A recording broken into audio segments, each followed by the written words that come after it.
आषाढी एकादशी निमित्तानं पंढरपूरमध्ये शासकीय महापूजा संपन्न। मुख्यमंत्री देवेंद्र फडणवीसांच्या हस्ते सपत्नीक विठ्ठल रुक्मिणीची पूजा।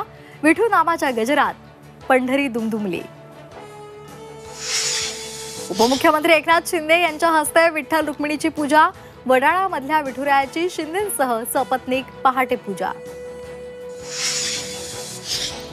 राज्यात 2 दिवस मुसळधार पावसाचा इशारा। कोकण घाट माथ्यावर पावसाचा रेड अलर्ट। तर गेल्या 2 दिवसात घाट माथ्यावर अनेक ठिकाणी 100 मिलीमीटरपेक्षा अधिक पावसाची नोंद।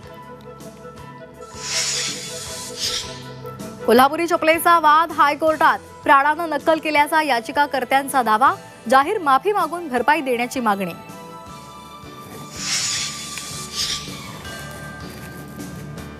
एकत्र आलोत एकत्र राहण्यासाठी। विजयी मेळाव्यात उद्धव ठाकरेंची मोठी घोषणा।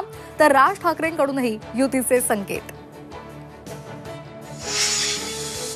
ठाकरे बंधूंच्या हिंदी विरोधी लढ्याला तामिळनाडूचा पाठिंबा। महाराष्ट्राचं आंदोलन नवी ऊर्जा देणारं। मुख्यमंत्री एम के स्टॅलिन यांची पोस्ट।